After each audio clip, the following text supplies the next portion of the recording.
Hello and welcome, everybody. Another Thursday, another talk, another Spirity talk, and it's a great pleasure to have my dear friend Joel Harrison with us tonight. He's a drinks writer and presenter, but I think it's best if you're going to introduce yourself, Joel. Thank you, Arthur, and thank you for having me on. I think this is going to be great fun.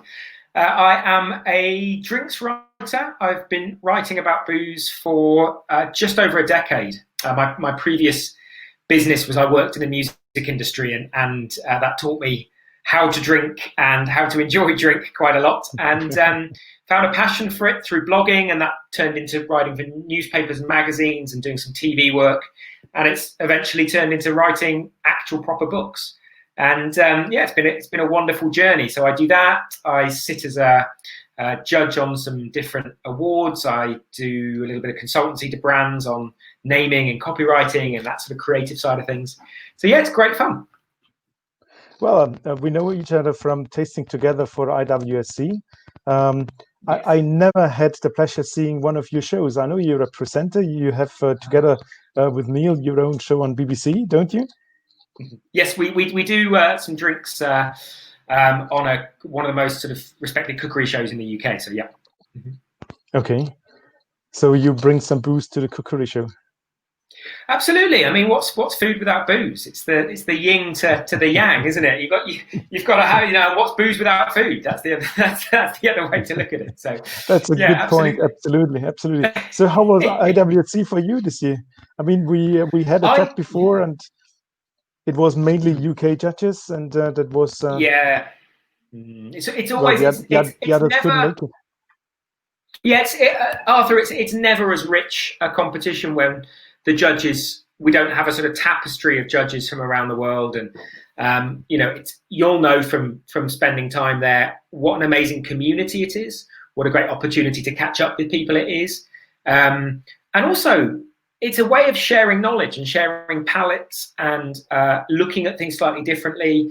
And I think what's nice is that as you mature into judging and certainly sort of travel the world, you have a greater respect for different spirits that are made in different countries with different flavor profiles and different drinking opportunities. But there's nothing quite like sitting in a room with other people who are from different parts of Europe, sometimes America, sometimes South America, and further afield, often Asia as well. And really respecting their opinion and respecting how they drink and how they approach flavor. So yeah, it was good. It was a loss though, not to have those people in the room, but it's really difficult times, isn't it? It's tough times that we live in, and needs must at this moment. Yeah, absolutely. I saw photos. So you all have been locked behind plastic walls. Yes, they did our best to keep us away from each other, and whether that was because they were worried about the opinions we were sharing, or whether that was COVID related, I'm sure it was the second rather than the first. But yeah, it was very well managed, and I don't think you can beat being in a room to discuss things with people. I wasn't keen on being sent samples. I know some other awards. I was talking to Desmond Payne from Beefeater Gin, and he was saying that he judged one award and he had like 350 gin samples turn up, and then you've got to wash your glasses and you've got to pour them out and you've got to make sure, and it just takes so long. The environment's never consistent. So I'm a big fan of trying to do it as professionally as possible, and I think the IWSC did a very good job on that this year. And Arthur, the biggest loss was just not having that international base of judges, which is a real shame.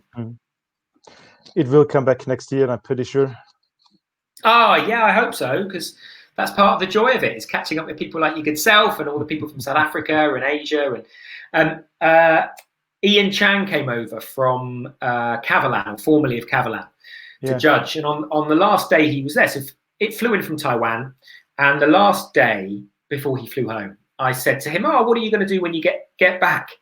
And he said, well, and this is a man with a wife and kids, he said, well, anybody who leaves Taiwan has to quarantine in a government-approved military facility for 2 weeks.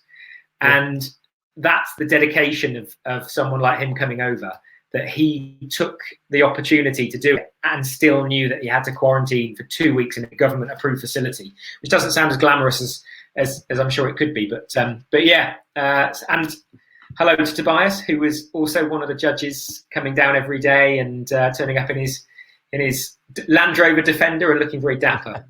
So yeah, it was a good group of people, but it wasn't as, like I say, it wasn't as rich a tapestry as it could have been. Okay. You touched very quickly before, you come from the music industry, and Yeah. you moved eventually into the booze industry. How did That's that right. came?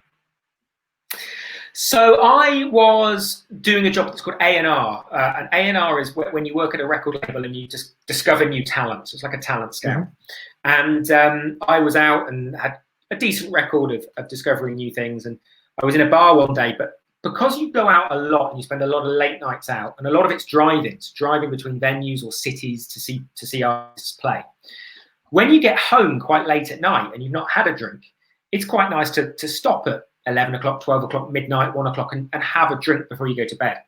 And sometimes a bottle of wine is too much and a beer was even too much as well. So I started drinking scotch, started drinking whiskey over ice, just to, you could drink as little or as much as you wanted and the bottle would last an age, really. And once I got into the flavour of it, I found I had a small collection of like 8 or 9 bottles. And I was at a gig one day and I bumped into Neil Ridley. And we got chatting and I said, I'm really into my whiskey. And he said, I'm really into my whiskey. I've got 12 bottles at home. I said, I've got 9 bottles at home. So we got together and we pooled our resources and we started sharing our whiskies. And I live very close to the Whiskey Exchange. So Sukhinder Singh's shop at the time in Borough. And we would hang out there like it was a sort of playground for booze, really, which it was. And we learned so much. And Sukhinder invited us up to Park Royal one day to the head office in London. And we went through some amazing bits and bobs. And on the way home, I said to Neil, we should start writing about this, keeping a record online somewhere. And so we started a blog called caskstrength.net. I think it was in 2007 or 2008. And it just morphed from that. And 2 years later, we'd given up our jobs in the music industry. Neil went to do some consultancy for Radiohead's management, and I started managing 2 artists.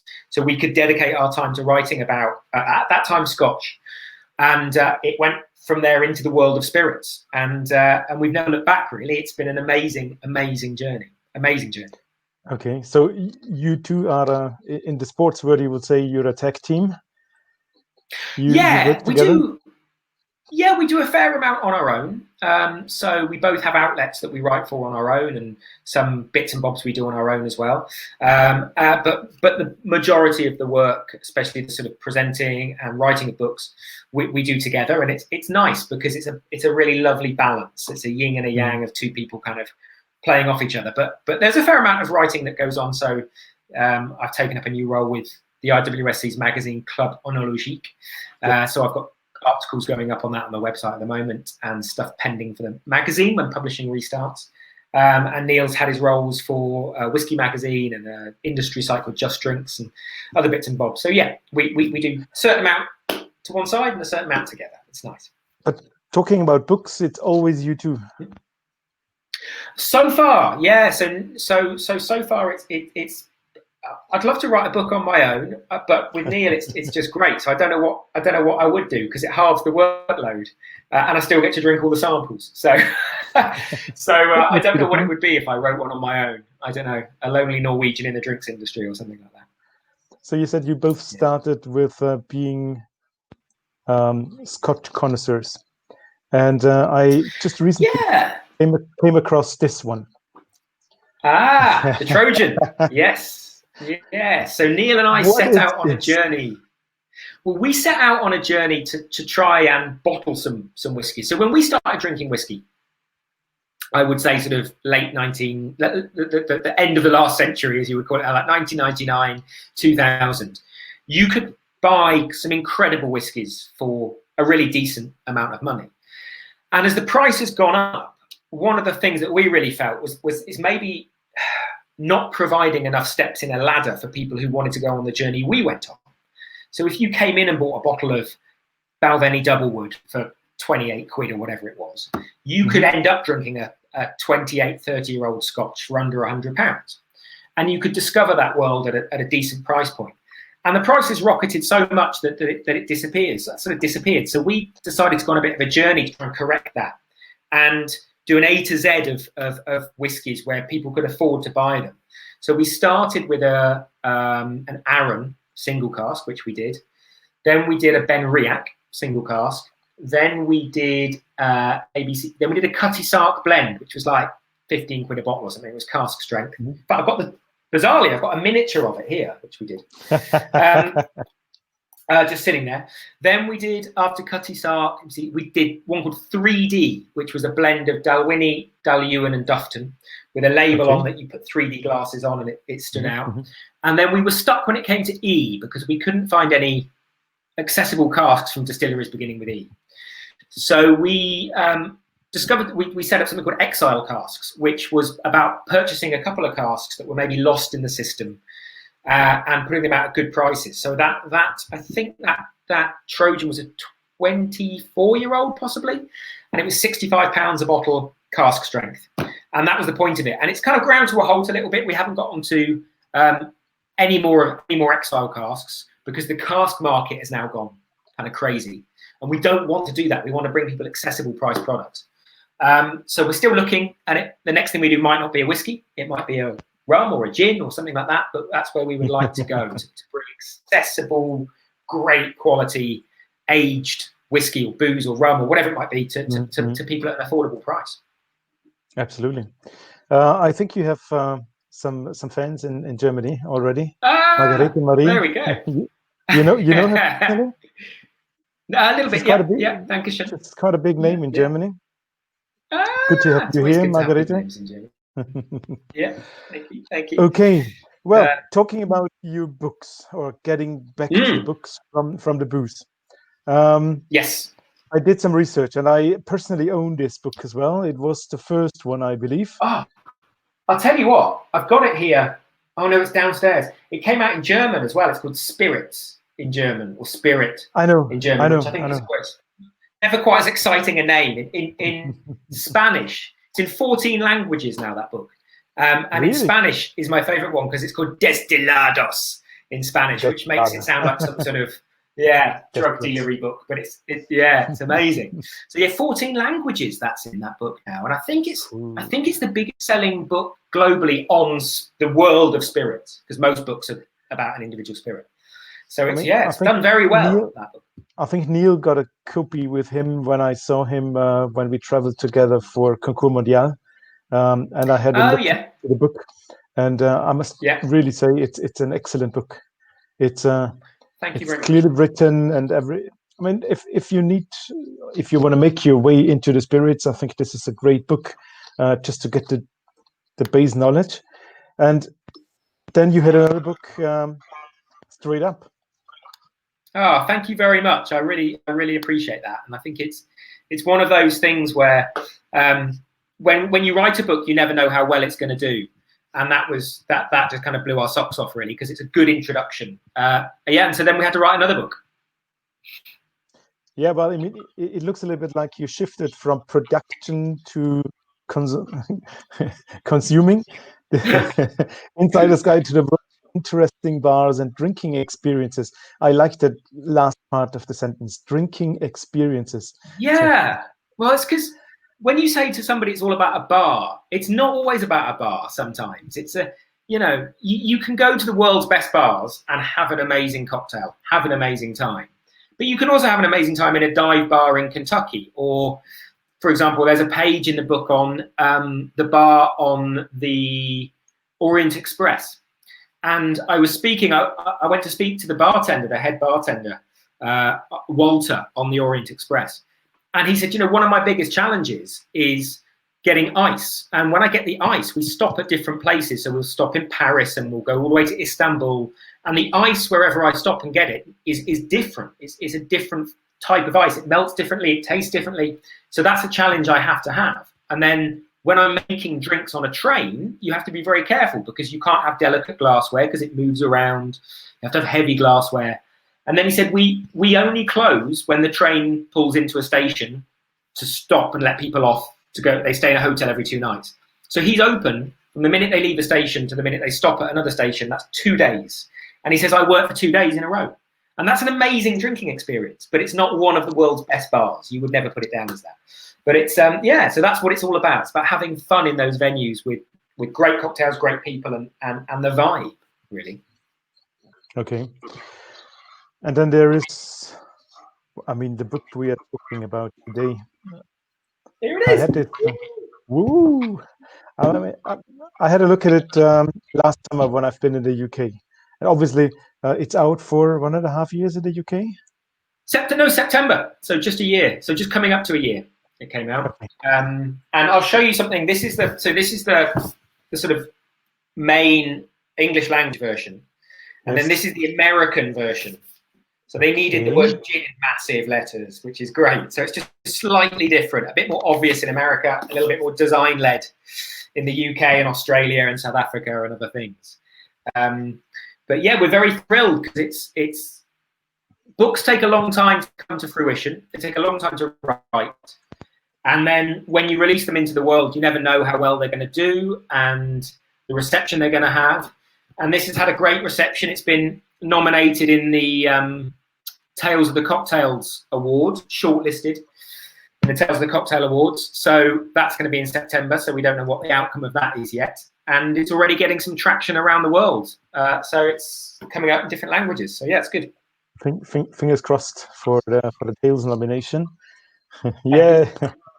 But I heard you come over to Munich in early September. That is absolutely right. I'm going to be over with Neil, I think the 16th or 17th, I can't remember, 16th or 17th, because it's coming out in German. And that is just so thrilling for me that it's coming out in German, because obviously it works in most of Switzerland, it works in Austria, and of course it works in Germany.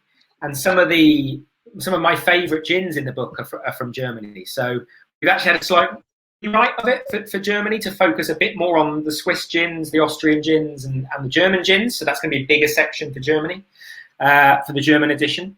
But it's just so exciting, and it shows how vibrant and growing the gin market is. That a market like the German-speaking market want to put a book like this out, which is amazing. Mm. Is the selection of gins different to the UK edition, or is it We've the same? added some. So yeah, so there's some additional gins that have been added in just to give that section a little bit more of a local feel, which is great. So yeah, and that was a good piece. It's one of the things is it's such a fast moving market, the gin market, and there's brands popping up all the time. So I've got a little side notebook on my phone, a little side note on my phone of new gin brands that are coming through, and making a note of them for if there's a second or third edition of the book, like there has been with Dave Broom's World Atlas of Whiskey or the World Atlas of Wine, which there's been 3 or 4 different editions. I think 8 editions of that now. So we're hoping it's going to be one of these steadfast books that comes out on a relatively regular basis with good updates. So okay. Yeah. So how many gins originally did you taste for this book? I mean, if you go through, there's a hell of a lot of gins inside. Even a Liechtenstein gin is in. A Liechtensteinian gin, got everything. So I think we did around 600 gins. So the first, because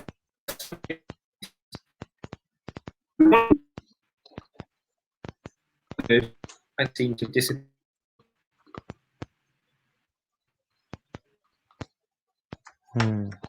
Hopefully we haven't lost him.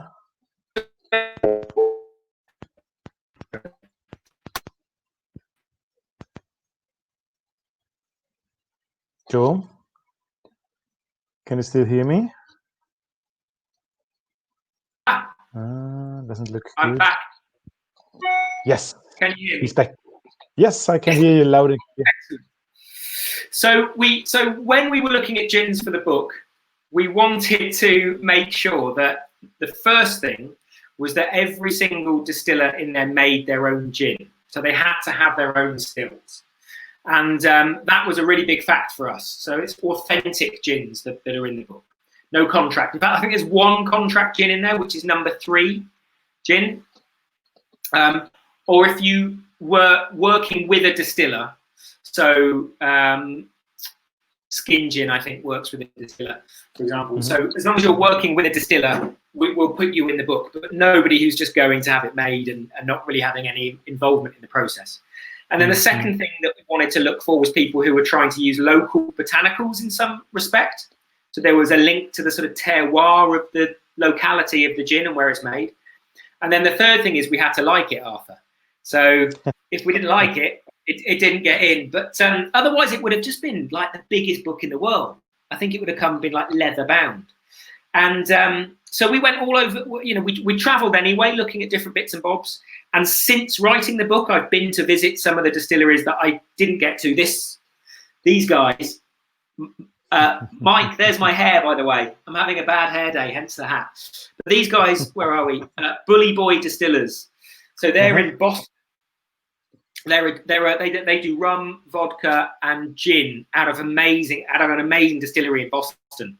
So I went to Boston in November and took a copy of the book along, and I was able to visit those guys and about 3 or 4 other distilleries in the sort of Maine, Vermont, Boston kind of area, and that was just fantastic. They're all featured in the book. But we tried everything, and the IWSC actually, Arthur, were a great help in that, because obviously they have a lot of gins that came in. So we were able to sort of go and spend some time after the judging last year with a lot of the gins in the gins that entered last year and the year before. So it was a hell of a liquid library that we had access to, but it was great fun. Absolutely, I do believe. I mean, how many gins last year? Around 500? 520 or something like that, and then this year I think even more, 600 odd gins. So yeah, 680, something like that. Our friend Toby said, but one you haven't got, and if you see us in Munich, go on. I hope I can bring you a bottle. Yeah. Oh, Gin Arthur! Look at that! Fantastic. That's really great. Locally distilled. What botanicals are you using in that? Well, I mean, there are the main ones in. There is coriander, there is the juniper, there is 2 or 3 different citrus peels in. And some secret ingredients. Lovely. Arthur, how do you like to drink your gin? Are you a martini guy? Are you like Bernard Schaefer? Are you a pink gin guy? Or are you a gin and tonic guy? Or how do you like to drink? Yeah. I mean, mostly I try them neat first, and at the end I'm more a gin tonic guy. Absolutely. Very good. Very good. What about you? I love a gimlet. Love a gimlet. Big martini fan, but I like my martinis quite dry and with a twist, and it's got to be refreshing. Gin and tonic. A lot of the tonics we're getting over here in the UK, I'm finding very sweet at the moment. So I'm tending to have my gin, half a can of tonic, and then add a splash of soda water, just to lower the sweetness level. But yesterday or the day before, I had just a gin and soda, and you get a great quality gin, and gin and soda works really well. Absolutely. I'm on your side. Most of the tonics nowadays are more like lemonade instead of tonic water. And most of them say they are dry, but they aren't. No, and I want a good hit of quinine, and I want it to be not so sweet, and I just think you've got to be honest to the gin, and the gin should shine through, and it shouldn't be overpowered by too much sweetness, which is happening for me too much in tonic at the moment. What I do quite a lot for myself, I mean, I do it mostly in the workshops we have to do my own tonic syrup, which is far less sweet. Let me see. I prepared it for the talk afterwards. We have the gin tonic talk. Let me see. No, it's not up here. Sorry. But have you ever done your own tonic syrup? No, never. I'd love to have a go at it, because I make a few syrups at home using bits from the garden or locally kind of forage stuff. Like over here, elderflower syrup's really quite good to make, or elderflower cordial. It's really easy. It's really easy. You need a pharmacy where you can get some China bark. And then you simply take a liter of water, cook it up with 600 grams sugar. I prefer brown sugar because it has more flavor. And then you add three stalks of lemongrass, and the skins and the juice of 3 limes. And 30 grams of China bark. And then you cook it up. And at the end, Yeah, you boil it up for about 25 minutes, and at the end of the process, you simply add some citric acid, 50 grams citric acid, and that syrup stays stable for about 3 to 4 months in the fridge. Wow. And that's a syrup. You take 1 centiliter syrup and add 8 to 9 centiliter soda. That's it. Just done. Great. But it has color, because China bark has a reddish color. So yeah. I will try that. That's a really great idea. You've given me a hobby for the weekend now. I send you the recipe. It's quite easy to make. Yeah. Great. And it's a base. I mean, that's a base recipe. You can work around, add other botanicals, cool. Do grapefruit instead of lime, whatever. Very good. So let's talk a little bit about gin. You mentioned before in backstage one of your favorite gins, a German one. Yeah, I was introduced to Gin Sul, and I know it's now, I think, sort of either part owned or fully owned by Jägermeister, who invested in it. I was sent a bottle of it and just tried it, and I just thought it was absolutely fantastic. It's got this sort of zingy note to it, which I really love. I like, when it comes to a gin for me, I have to think about what I'm going to do with it. One of my all-time favourite gins is number 3 from Berry Brothers and Rudd, because I think it works in anything. It works in a gin and tonic. It works in a martini. That's the one with the key on the bottle. The key on it. That's right. Yeah. The Beefeater's a similar one for me. Slightly separate conversation in a minute. But what do you think about these classics? Well, classics are there for a reason. They're absolutely brilliant. You know, Tanqueray and Tanqueray 10. Wonderful gins. Beefeater, incredible gin. There's a reason why these have been around for so long.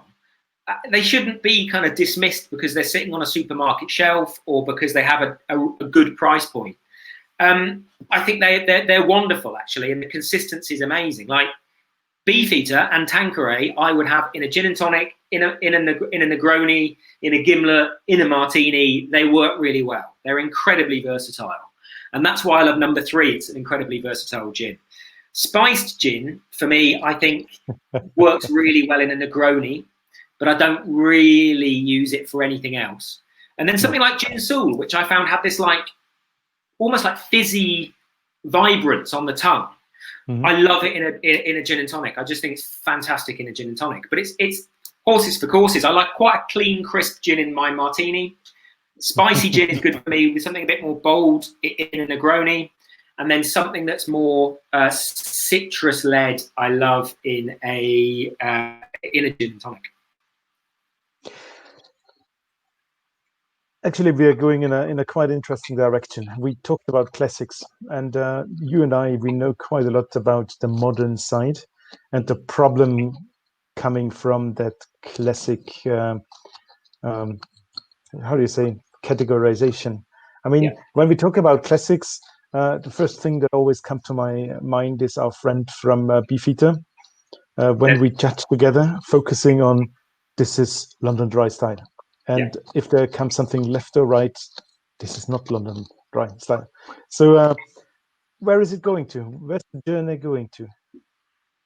That's a very good question. And this year at the IWSC, there were 2 sort of gin categories. There is London Dry, which is about having that spine of juniper and the botanicals traditionally sitting around it. And the way that you judge that is about balance, complexity, and juniper being the core, being the mountain top with the clouds of botanicals surrounding the sort of pinnacle of the mountain.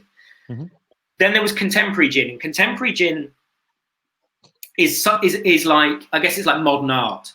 You know, you can call anything art. Can you call anything contemporary gin? Well, yeah, but it has to have juniper in it somewhere. It doesn't have to be the predominant flavor, but it has to be there. Otherwise, it's a spirit drink or a flavored vodka or something. So I had one blind in the gin category this year that was a shallot, basil, and something else. And did it have juniper in it? Probably. But when you stick shallots and basil in something, you just can't taste it. So I worry that sometimes it's all becoming a bit too funky and a bit too progressive, you know, and to use a music term, a bit of the prog rock has fallen off the cliff a little bit. But I still think there's good contemporary gins out there. I had an amazing one called Beaufort 57 smoked gin, and it's made in Britain, and it's actually the drummer from The Prodigy, who is his brand, and the music band The Prodigy, and he smokes the gin, and it's just phenomenal. It's got a smoky flavour. I think it's called 98 points or something. Got a gold outstanding medal, and it's just, you would never call it a London dry gin because it's not a traditional gin in that respect. But stick it in a Negroni, and it's absolutely fantastic. I mean, just brilliant, neat over ice, absolutely wonderful. 57% smoked gin. Who would have thought it? I would have probably said 3 years ago, you were never going to taste a smoked gin, and here we are now, giving one a gold medal, a gold outstanding medal. So the category is always growing, the flavours are always growing, and I think it's incredibly exciting so long as people keep it juniper flavoured or juniper in it. Juniper needs to be in. I'm totally on your side. Bernhard and I just had an interview with the Drinks magazine, the Bartenders magazine in Germany, and they did a big feature on gin at the Gin Guild. And what do you say? The modern style, contemporary style. There is a distinct name for it here in German language areas. New Western style, and I dare to say New Western style is the gin for non-gin drinkers, because it doesn't smell of juniper.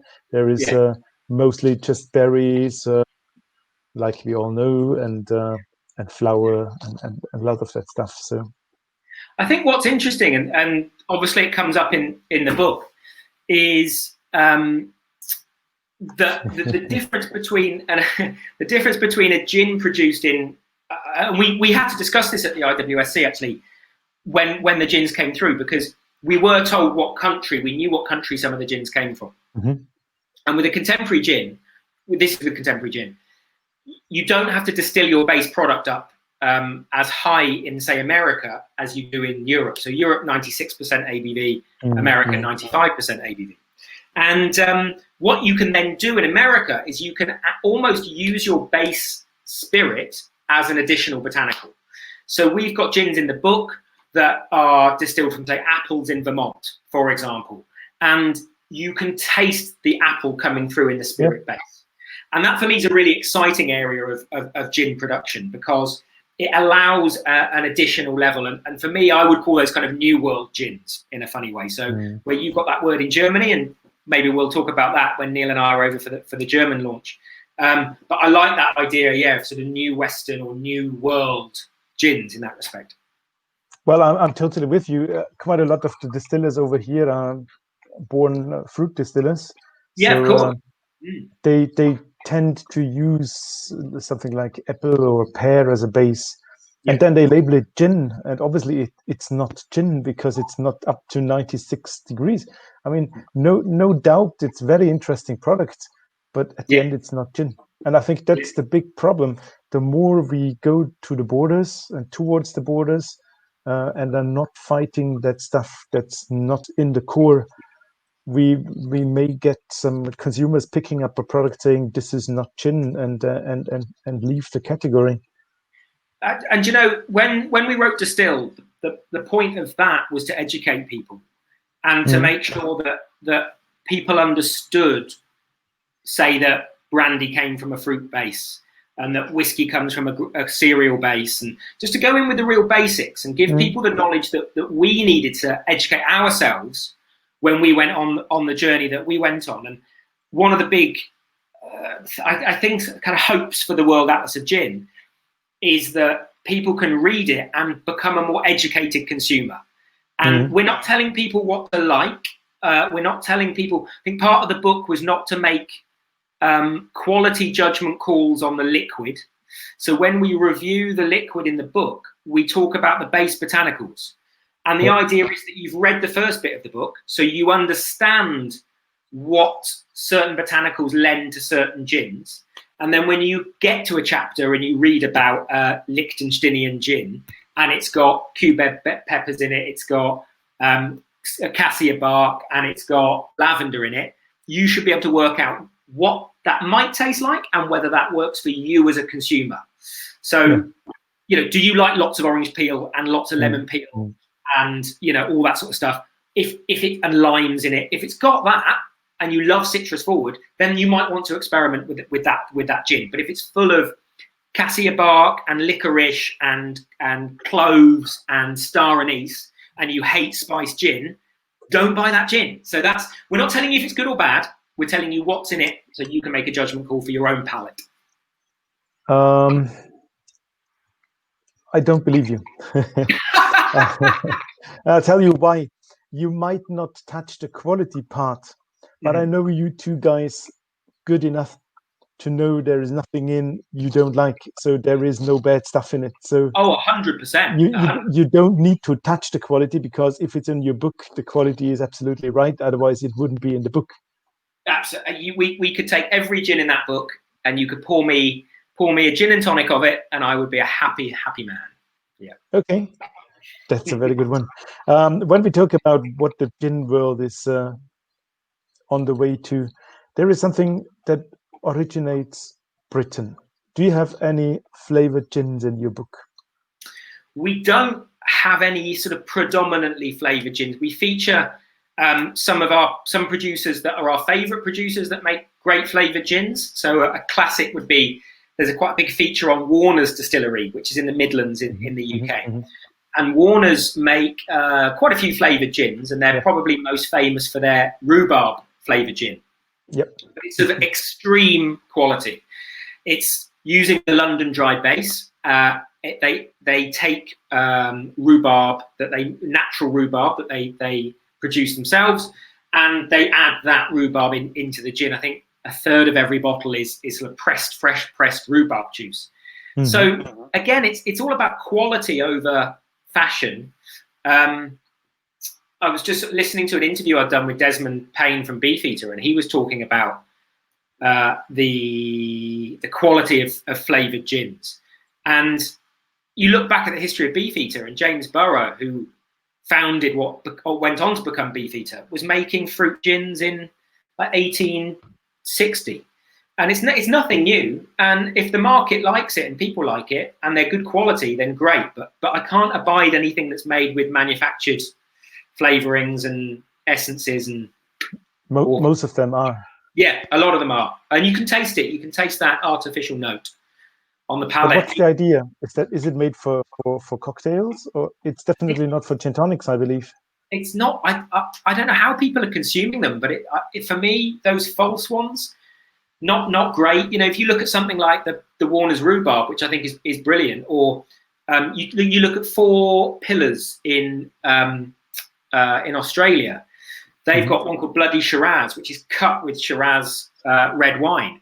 It's great, and how you drink it, I guess it's kind of more a bartender thing, and how you drink it, how you use it is up to you. But certainly the Warner's rhubarb one is fantastic with, say, ginger ale in it, or just as with tonic water. I absolutely love it. I think it's a really lovely product. So there are manufacturers in there that produce flavored products, but of course, Arthur, they're only in there because they make it themselves. Number one, they've got their own stills, and we believe it to be a really, really great product. Okay. Well, beside your visit to Munich, any upcoming plans? Well, it's tough. What's next? Yeah, it's tough at the moment with the travel restrictions, but I've got a little holiday booked, which I'm going on at the end of this month, start of September.